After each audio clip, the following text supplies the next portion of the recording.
Hello everyone again. I hope the technical glitches are resolved now. So thank you for your patience and with staying with us. And now we are less than a month away from the second edition of MRSI's Golden Key Awards. And I'm so glad to be here speaking today with Sandeep and Manish, two very familiar faces from the research industry, of course, but a very quick introduction to them as well.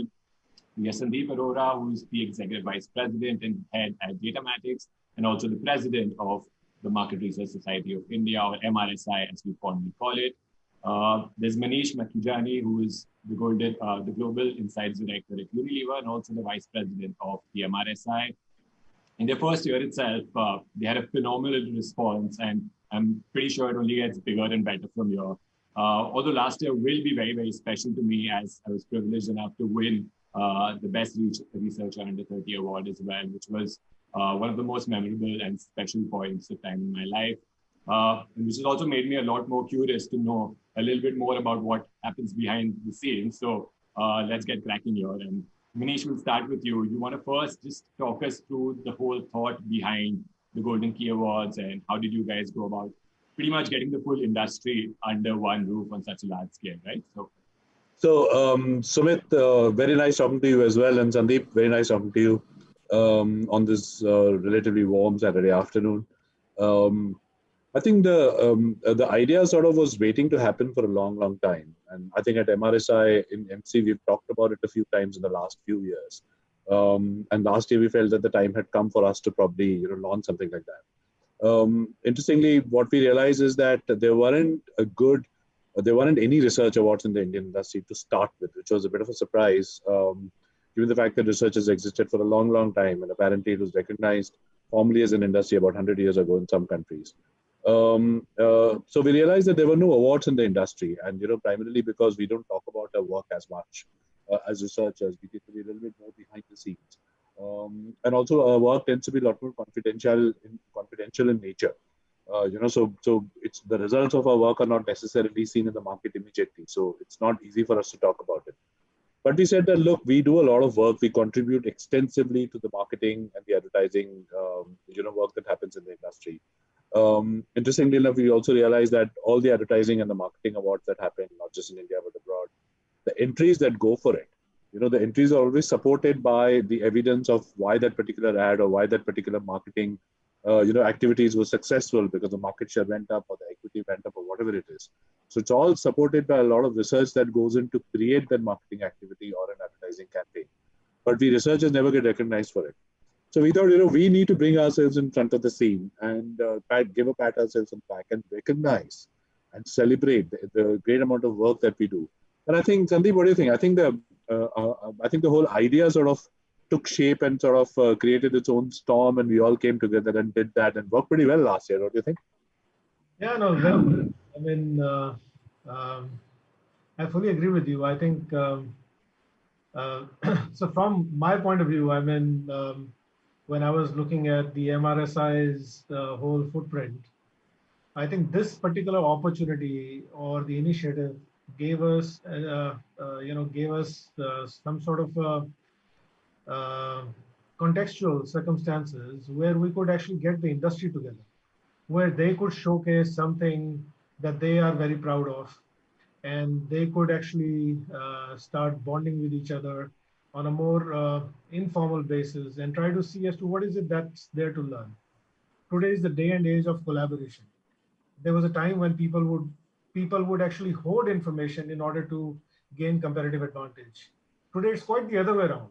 Today, you gain competitive advantage through collaboration and through strategic alliances. If you know that you are doing something exceptionally well, and for it to have a multiplier effect, and if you can find a partner who basically does some other non-competing part, then that's really where the story is. And that can happen only when you start sharing such stories at a public forum and have people sort of come up with what they're proud of. So and I think because of that, the openness to sharing has come about a lot more. Because even if I think about when we started in the industry a couple of decades ago, to talk about what you're doing openly wasn't there as much as it is now, because people do want to talk about it. And it's not what you do with the data. It's not what you do with it. The fact that having data is not enough. It's what you do with it. And how do you build on that? That's important now. And therefore, sharing has become a lot more open now than before. Absolutely. So the time for this awards was absolutely right, I think. Sumit, what did you think as attendee and the receiver of the award last year? I mean, yeah, it's honestly, it was an honor to be there in the first place itself, right? But the fact that so we actually applied for two categories last year, which was the best researcher under 30, as well as the best land servicing agency of the year.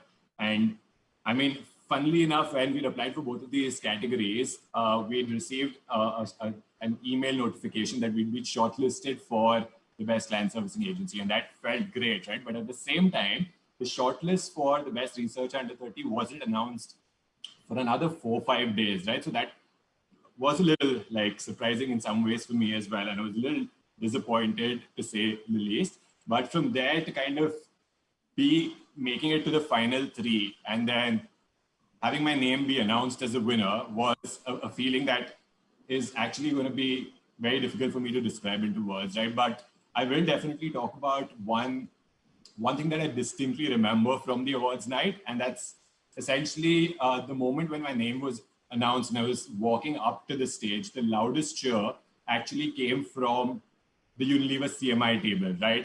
And those are the people who I've worked with for the last 7 years in my career. That's where I pretty much started off my career from, right? So to get that sort of validation from the people you've been working with for the last 7 years was a moment that holds a special place in my heart, and that's something that's always going to stay with me. And right, and I think that's the vision you guys also are talking about, right? Bringing the full industry together to like celebrate our achievements and the achievements of like research individuals and teams who've been doing such great work to be able to lead to business growth, right? So yes, indeed, it was one of the best moments of my life from that perspective, Manish.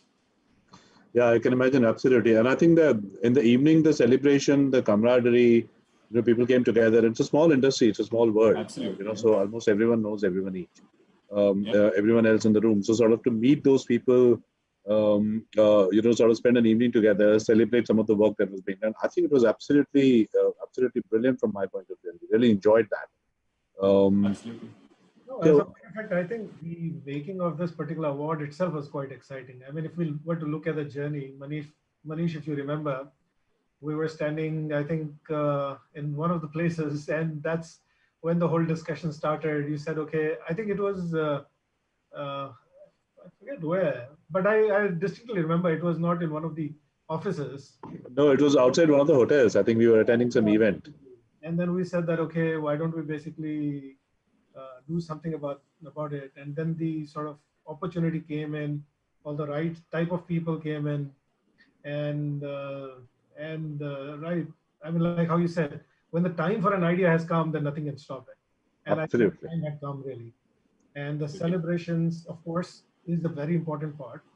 But from the perspective of the award, I mean, we were very clear that we wanted to have a selection process which is extremely, extremely transparent, because the reputation of the award or the exclusivity of the winners club is only when it is very difficult to make it through, and it's only possible through merit.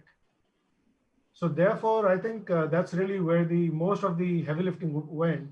If you recall, Manish, I mean, the amount of time we spent in, getting the categories and other things sort of decided. And then the jury selection process, how do we get all the key people who are not only at leadership positions, but also have fairly strong techno-functional knowledge for the award that's basically has to be decided, for it to be sort of considered. No, absolutely. And it's the same process that we are doing this year as well. Absolutely. And we must remember that, those people who are there on the jury last year or this year, they're not there because of the positions they occupy. I mean, that's obviously, gives them a lot of visibility and a lot of credibility. But I think we've literally looked at the jury members are those people who not only have a lot of knowledge and credibility in the industry, but they also have a huge consumer centricity in the way they work. So some of the CMOs that we have, or some of the advertising people that we have on the jury, they bring consumer centricity and they believe in consumer insights. Their entire work is based on consumer insight. And those are the kind of people that we go to the jury. who really appreciate the work that research and researchers do, which makes an incredible difference. And it's not surprising that last year we got 168 entries, right? We had 168 entries and we had 14 categories. And this year we were wondering, given the COVID situation, whether we should have this award in the first place or not. Yeah. I'm glad that we did, because now that the nomination process has closed, we managed to get 149 nominations this year, despite the fact that we actually reduced the categories by half. So we have only 8 categories this year, and we're getting 149 nominations for different sort of categories. And this comes from 36 different unique organizations. Wow. Are these the same organizations as last year? I'm glad you asked that question, Manish, because I myself was doing that analysis. So what is interesting to note is 60% of last year's organizations have came in for this year too. Okay, so that's a good repeat. Yeah, so 60% has been a repeat. And we have 50% who are completely new this year. Right. Oh, wow. Okay. So if I was to very quickly, I did some analysis. I don't know whether this can be seen in the right direction. Venn diagram. Are you a researcher by any chance? Well, yes, I do. I am. What happened to your technology? I thought you used some tech to do these Venn diagrams. Yeah.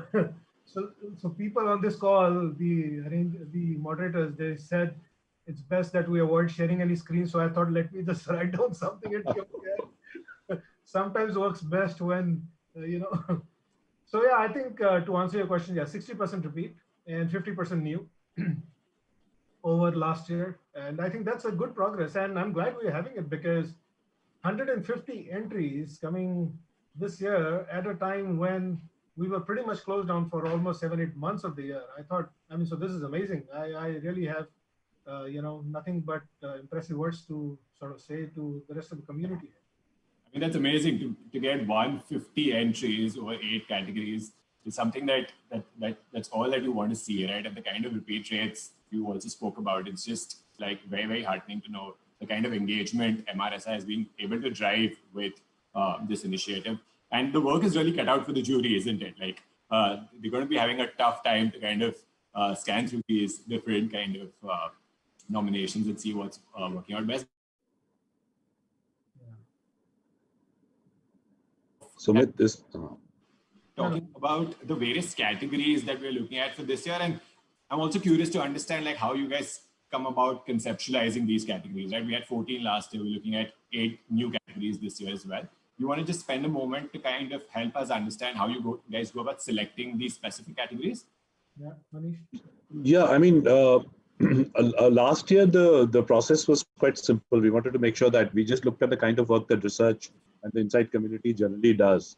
And therefore, coming up with those 14 categories wasn't that hard. So new product development, communication development, analytics, technology, and so on. So that was, we looked at that and that made sense. Plus, we wanted to recognize some of the teams as well. So we had the client insight team and we had the agency team award, those 2 separate awards and so on. But this year it was interesting. Like Sandeep was saying that, we had a bit of a debate on whether we should have the awards at all. And we decided to go for it because, when we were debating it a couple of months back, there's been a lot of gloom this year because of obviously COVID, and some of the businesses haven't done well. Research as an industry, has gone through a very, very difficult phase as well. And we have done some initiatives to protect some of our interviewers, etc. as well. So we thought that, look, why don't we do something to celebrate the contribution that we've made in this difficult year? And also, if you look at the work that Sandeep has done, if you look at the work that we've done at Unilever, some of the work that when we talk to our partners in the agency side, a lot of us have actually done work in COVID, which is either in the benefit of the consumers or the employees or other stakeholders, or generally for the social service sector, along with NGOs or independently. So we as researchers have actually come forward and have done a lot of work to help the industry. So we said, why not celebrate that? Why not sort of look at that? So we created COVID Special as a category, and we sort of put no boundaries on that category, saying, whatever you've done for COVID, come and talk about it to us. And obviously there will be a few winners there, but let's talk about the work that we've done as an industry in COVID. So that's a special category we created. And because this year there haven't been as many new launches that normally happen. A lot of new launches have happened which are more COVID-specific launches, to sort of protect our consumers from COVID or, help them fight it a little better.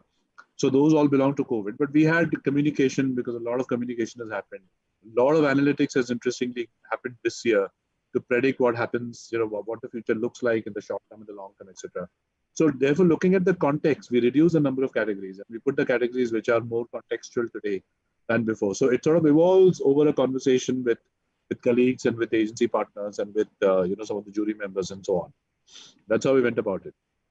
So it's sort of the pieces start falling together as you go along, I suppose. No, that's awesome. So you also spoke about the COVID special award, right? And that's also something that's great, right? We're trying to keep the awards as relevant as possible as well, right? We're not sticking to a specific framework of sorts and just going by it every year and every now and then, right? It's also the fact that you guys have been going through a process to make this award as relevant to the specific year as possible. And my personal favorite award is the COVID special award. I'm very, very keen to also understand what agencies and client teams have been doing to kind of make research possible in these times, because India as a market otherwise is heavily reliant on offline fieldwork, and that had pretty much come to a standstill because of the lockdown scenario. So very, very curious to know what's going to happen on that front. So looking forward to the final shortlist there. Absolutely. And I think we got a lot of entries in that category, haven't we, Sandeep? Yeah, as a matter of fact, we've got 43 entries out of 150, which actually are for COVID. As a matter of fact, I was reading this article yesterday, and I'm a big follower of Anand Mahindra, and he said that, somewhere down the line, we are going to remember this 2020 as a great year when a lot of wonderful things happen. And of course, we are sad about all the other things that could have been avoided, should have been avoided. But on the flip side, the silver lining is that a lot of wonderful things have happened in this time. A whole lot of digital transformation, which the best of chairmen and CEOs couldn't do, has been done by COVID. Yeah. So I think there are enough and more examples that people want to sort of share. This is also a good time to basically have them highlight as to how they have contributed back to the society in some of the cases. And I think all of these things, when sort of come together, brings the compassion, brings the professionalism, brings the willingness to collaborate with others in order to get something going. And I thought this was a very good sort of opportunity for that. And the fact that we thought that this should be one of the categories in this season 2, I think it's in the hindsight was probably one of the best decisions we could have taken. So I think it's certainly a good one, actually. Absolutely. We need some cheer at the end of a gloomy year. Another thing that we mentioned in the COVID entity was that it does not matter who wins. We are going to celebrate everyone, whoever has nominated them. They are going to be acknowledged. They are going to be felicitated, in terms of the fact that they have done something different or have tried to stick the neck out. So yes, it is indeed a very unique. Absolutely. They are the frontline heroes that we're going to celebrate. Absolutely. And everyone's been trying to do their bit, right? As you rightly said, Sandeep, to be able to give back to society in a time where it was really difficult, right? Everyone was going through a tough time. And while everyone's been making their own individual effort, the fact that all of this will also come to light at the MRSI Golden Awards will also give everyone an opportunity to know the kind of innovation that's been happening in this space, right? And how everyone's been trying to contribute in their own special ways. So as you said, right, it's going to be great to just recognize the efforts by each of the individual teams in this space. So that's definitely a personal favorite for me that I'm looking out for. But I also want to talk about another category, which is the Lifetime Achievement Award, right? And that has to be the biggest one by far, right? I still recollect last year when Mr. Durab Supariwala was on stage receiving the award, and he did a nice speech after that as well. And it was a really, a humbling experience and an emotional moment in a lot of ways for everyone in the room, right? And it's just an award which is truly a celebration of a lifetime of work and commitment to the industry, right? So that's an award I'd like to know a little bit more about. How do you guys go about that specific one, right, Manish? Oh, absolutely. So, I think for me, an unforgettable moment, one of the most unforgettable moments of the award last year was the Lifetime Achievement Award. not only when Dorab was receiving it, but actually, there's a little story that that I haven't told you. After it was decided that Dorab is going to be getting the award, I had to call him up and give him the news. Obviously, he had no idea that this was happening, though he had interestingly heard about the awards happening. So when I called him up, we obviously chatted for a couple of minutes, and he, being Dorab, he had given me a specific time, so he could call me on this landline number at this time of the day. I had to be precise at that time and all that. So I called and because I know him and we'd worked together at some point in time and our paths have crossed a few times, thankfully. We chatted for 2-3 minutes about how he was doing, etc. And then I gave him the context of the awards, and I then told him that we're doing this Lifetime Achievement Award. Obviously, it's to recognize, a lifetime contribution of a person in the research industry. He said, that's a brilliant initiative, very good. So, and then I told him that, he was going to get the Lifetime Achievement Award. And, there was complete silence for a couple of moments. And I was like, did the line get cut? What happened? I'll have to call him again and seek time again. Usually, if you know Dorab, it's very difficult he can't stop talking. He usually has a smart comment always up his sleeve on anything that you say. But he went completely silent. And, that silence spoke so much about what he felt. And I felt really, really honored to be giving him the news and to be telling him that. And then he told me how honored he felt. And, surely there were more deserving candidates, or, how did we go about deciding it? So we had a conversation on that. So it was incredibly, honor for me to just give him the news, and obviously to invite him. And, Sandeep, you remember the kind of treatment that we sort of gave to him, right? So the way we had designed the event, and given the fact this was the first ever Lifetime Achievement Award in this particular industry, which actually has a huge number of stalwarts, and one of the key things that, like Manish said, he was a part of the core driver of the planning committee. We did not leave any stone unturned in ensuring the winner of the Lifetime Achievement Award is the most special person in that particular evening. Everything was laid out to make him feel supreme on that particular day, for that particular moment. This was our way of thanking him on behalf of the industry for whatever he's done. We are here for the lifetime achievers who today, tomorrow, or whenever who would be, we as an industry are here because of them. So it goes without saying that this award is the supreme award. And this award basically goes on to thank and, with wholehearted gratitude to such a person for being able to lead us to a particular situation which we are proud of today. Absolutely. And I think that, it's not just researchers like us and, young researchers like you, Sumit, who need a pat on the back. I think everybody needs a pat on the back once in a while, even if you dedicated, your 4 or 5 decades of your life to research as an industry. And I think that's what this is about. And to me, therefore, the process of, sort of identifying who should be given, there are lots of stalwarts in the industry. A lot of people have given their lives to it. And therefore, the process is very different from the regular process. Obviously, there isn't a entry that they have to submit, etc. But we have identified people who have been in the industry for a long period of time. They have been given the task to identify that. So it's an entirely different process, very thorough process that we go through to identify and recognize individuals like that, because it's the most special moment.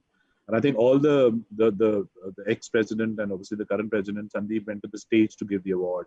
We had Mr. O.P. Nijhara also going to the award and going to the stage and give the award. So, we sent a chauffeur-driven work to pick him up, and there was a whole red carpet treatment that we gave him. So it must be a moment that they remember, and it must be a moment that, everybody in the industry should aspire to. Looking up. So that's what that award is really about. And I'm glad it sort of worked out, and you could see in, not just in the phone conversation that I had with Dora, but you could see it in the evening, what Dora felt about that as well. He's not the kind who will express his emotions necessarily very well, but you could just see it, so I'm hoping that we'll be able to repeat some of the magic, not just this year, but, every year going forward. No, very true. But an award is an award at the end of the day. Yeah. How did you feel when you got an award? Oh, okay. So it's coming back to me. Okay. So of course. One of the things I'm very sort of curious about, and that's what I wanted to take up in this discussion, was how do winners of MRSI's Golden Key Awards feel? I mean, does it bring a difference to their life? Do they feel celebrated? Is there any feedback or suggestions you want to sort of leave with us, since we are planning of, the whole session this time around? Because you guys are the reasons why this industry is, and you are the flag bearers. So your feedback is like feedback as well as experiences. So yeah, so thank you so much for the kind words. Anyways, but the experience was, as I said earlier as well, right? It was something else, and the difference that it's made in my life is something that I wasn't really expecting, right? I mean, being one of the youngest client servicing leads in the country, the award was in some ways the biggest validation, right, of all my years of hard work. And it's really given me a platform in some ways to connect with people from the industry in a way like never before, right? And it's also opened up opportunities, not just for me, but for Metrics Lab as well, right? Which is a fairly like a young organization in India, right? We've been existing here for just over 3.5 years now. And the kind of impact it holds, not just for an individual, but as an organization as well, right? And I remember you guys also had like a best startup award last year.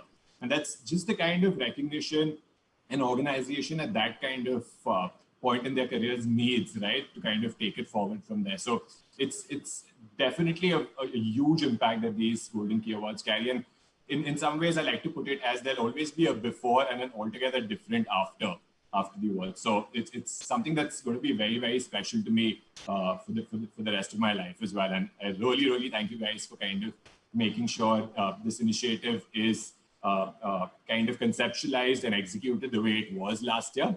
And despite it being a virtual event this year, I'm pretty sure me as well as the rest of us are looking forward to it like never before. So yeah.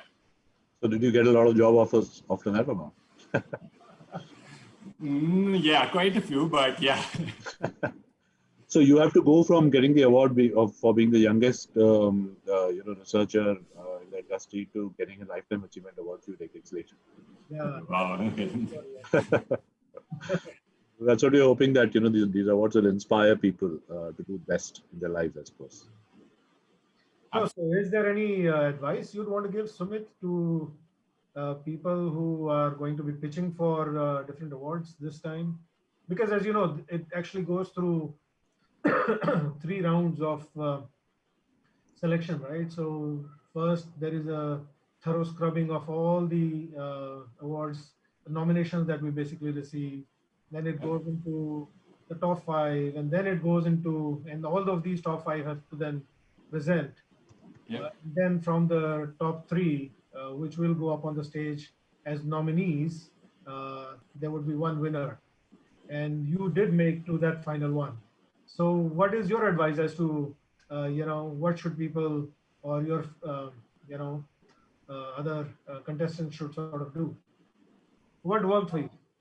I mean, that's a tough one to answer. That's why we're asking you. Yeah, I really don't have a answer for that. So thanks for having me on the spot. I was actually very curious to understand. So I was actually very curious to understand how the jury kinds of goes about the entire process, right? As you said, there are 149 applicants this year. What are they supposed to expect once they've kind of put in an entry, right? And how does it go from there? So that's something I wanted to kind of understand a little bit more from you guys. So it'll be nice for you guys to kind of talk about that process a little bit in more detail. No, so absolutely. I think thanks for turning the question back. I just realized that. But anyways, I'll tell you what's the opinion from inside out, and then maybe you could corroborate some of that and see whether or not you saw some of that. So the whole process is very, as I said, I mean, that is really the core. It's very well thought through. People have to submit their nomination on a predefined format, so that it is level playing field for all. You could apply for any number of categories that you really want. If you think your particular work can qualify for more than one, then then so be it. So that's not a problem. And then it goes through different panels. So you have different panel members for different types of award categories, and each one has a different sort of a focus. So the Best of Technology Award would have people who are from technology background who can evaluate the architecture and the solution and the benefits thereof. And similarly, let's say an award from Best Business Impact on Client would have somebody from who's absolutely familiar with how to assess the impact. Because sometimes there might be a contradiction in terms of what the data is saying versus what the people are saying. So these people are qualified to do exactly that. And they basically look for practicality. They want to understand the context. They want to understand what the struggle has been. So why was it so tough? So somebody has to understand and build that context up very well. That is really the first suggestion I would have for most of the contestants out there, that please spend time in building the context. And after you have built the context, then you should say, okay, why was your approach something that worked? What is equally important is what did not work. What were the learnings? So I think the more candid you are, the more sharing. The more open you are, the more jury members are likely to empathize with you, and they would be able to see your overall intentions and plans. Yeah, not to forget the final impact that the work has had. Whether it increased your business, whether you made better advertising, whether you launched a new product with it. So impact obviously is a hugely important. No, but like you said, if you don't build the context. There were a few categories, few things where establishing the specific impact was a bit difficult, in which case we spent a lot more time on understanding the context. Precisely. So if the context is clear, impact is easier to understand. Yeah. And I think that's why every jury has like a marketeer, a person from a research agency, usually the agency CEOs, and somebody who's, insights, a lead or a very senior insights person on the client side. So that you get 3 different perspectives on every entry. Because otherwise the research agency might think that they've done great work, but the client side person might think that actually it didn't have as much impact. If you had done this, it might have had more impact. And marketers can look at it and say that, yeah, we made a great ad without any insight. So therefore 3 perspectives are very different on every entry. So jury sort of divided into panels so that you have different perspectives coming in for every entry. And then they get shortlisted. And then the shortlisted people are invited for a detailed presentation to the jury members, before the winner is chosen. It's quite a rigorous process, and jury spends an incredible amount of time, and we must thank them, and we're eternally grateful for them to be able to give us a time like that, isn't it, Sandeep? Of course. You're also on the jury, so you know how much time it takes. No, we are eternally grateful to the jury members. I really think you guys spoke about context as well, and I think context, your ideation, your limitations of your approach as well. Some of those things also reflected, I noticed, in your nomination process itself. The forms were far more detailed. We tried to break it down by those aspects so that it's not just an overall overview to what we've done. It's also explaining the overall process of how we got there and what was the final impact, right? But it's great, and it's the overall rigor involved with the application and the selection process is absolutely something to kind of watch out for. And it shows the fairness and integrity with which the winner of the Golden Key Awards are finally decided upon as well, right? And this is the confidence that also reflects in the strong response you guys have been getting year on year, right? 150 entries is absolutely great. So I would just like to take a moment and thank all of you guys, as well as the overall jury, who's going to be spending a lot of time to kind of scan through the ideas and decide who's most deserving. So definitely looking forward to that. But big thank you to you guys for taking the time out and helping us understand the process a little better. So definitely looking forward to the 17th of December to come back together and celebrate each other's achievements. Absolutely. And thank you too, Sumit, and thank you, Manish. Thank you, Sandeep and Sumit. Look forward to that event. Let's prepare that and have a great event like we did last year. Yeah, this time is going to be virtual, so it has its own sets of excitement that we're looking forward to. And challenges. But yeah, it is going to be different for sure. So yeah. Like the technical glitches we faced slightly earlier, but I'm pretty sure, last year you guys managed to do a really great event. Right? I also remember you guys had like many distinguished speakers. There was a music piece. There was a stand-up act as well. So we're not worried at all. Just to let you guys know, we're pretty sure you guys are going through another rocking event despite the virtual kind of challenges. So definitely looking forward to the 17th. Well, if you're so excited, we can drag you in some of those things as well. Absolutely. Feel free. There you go. Just kidding. All right. Okay. Okay. Thank you. Have a great weekend, guys. Thank you, guys. Bye. Thank you.